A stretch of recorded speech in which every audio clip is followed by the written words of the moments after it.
వ్యవసాయ రంగం తర్వాత దేశంలో రాష్ట్రంలో అతిపెద్ద ఉపాధిని కల్పిస్తున్నది చేనేత పరిశ్రమ మాత్రమేనని ఎమ్మెల్సీ కోదండరాం అన్నారు. సిద్దిపేట జిల్లా దుబ్బాకలో పర్యటించి స్థానిక చేనేత సహకార సొసైటీ సంఘాల నేతలు కార్మికులతో సమస్యలను అడిగి తెలుసుకున్నారు. మన రాష్ట్రంలో 50,000కు పైగా మగ్గాలున్నాయని, చేనేత అంటేనే దుబ్బాక, దుబ్బాక అంటేనే చేనేత అని కోదండరాం కొనియాడారు. ప్రపంచ ప్రసిద్ధిగాంచిన గొల్లభామ చీరలను నేయటానికి దుబ్బాక ప్రాంతానికి ఒక ప్రత్యేకమైన గుర్తింపు ఉందని స్పష్టం చేశారు. వ్యవసాయం తర్వాత అత్యధిక మందికి జీవనోపాధిని ఇస్తున్న చేనేత రంగాన్ని, కార్మికులను ఆదుకోవటానికి ప్రభుత్వాలు ప్రత్యేక చొరవ చూపాలని డిమాండ్ చేశారు. అదేవిధంగా ప్రభుత్వం నుంచి రావాల్సిన బకాయి బిల్లులను వెంటనే విడుదల చేసి చేనేత కుటుంబాలు ఆర్థికంగా నిలదొక్కునేలా ప్రభుత్వం అన్ని విధాలుగా అండగా నిలవాలని ఎమ్మెల్సీ కోదండరాం కోరారు.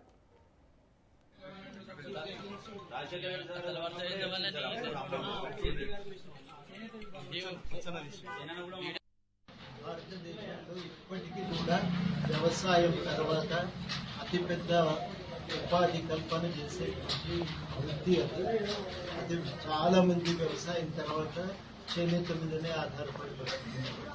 మన రాష్ట్రంలో లెక్కల ప్రకారం అంటే ఇంకా ఒక 50,000 పైబడి మగ్గాలు. అయితే ఇది మన సంస్కృతికి ఇప్పుడు దుబ్బాక అనగానే అందరికీ గుర్తుకొచ్చేది చేనేత, ప్రత్యేకించి ఇక్కడ గొల్లభామల చీరలు ప్రపంచ ప్రసిద్ధిగాంచింది. ఇది మన సంస్కృతికి ఒక గుర్తుగా మిగిలిపోయింది. ఇట్లాంటి ఒక గొప్ప వృత్తిని ఇవాళ మరి మిషన్ బట్టలు వచ్చిన తర్వాత దాని నుంచి చాలా సమస్యలు ఎదుర్కొంటున్నారు. ప్రభుత్వం దీన్ని ఆదుకోవాలంటే తక్కువ ధరకు నూలు సప్లై చేయాలి. వస్త్రాలు కొని ఎప్పటికప్పుడు బిల్లులు వాళ్ళకి విడుదల చేస్తే ఈ వృత్తి బతకగలుగుతుంది. ఎందుకు కాపాడాలి దీన్ని అంటే, ఒకటి బతుకుదురు చూపిస్తున్నాయి కాబట్టి దీన్ని కాపాడాలి. రెండు, ఇది మన సంస్కృతికి ప్రతీక కాబట్టి దీన్ని కాపాడాలి.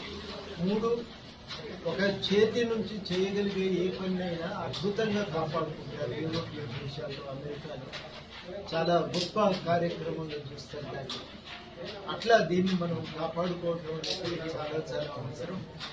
దేవునికి బట్ట కావాలంటే మగ్గం మీద వేయాలి. అది లేకుంటే వచ్చే పరిస్థితి లేదు.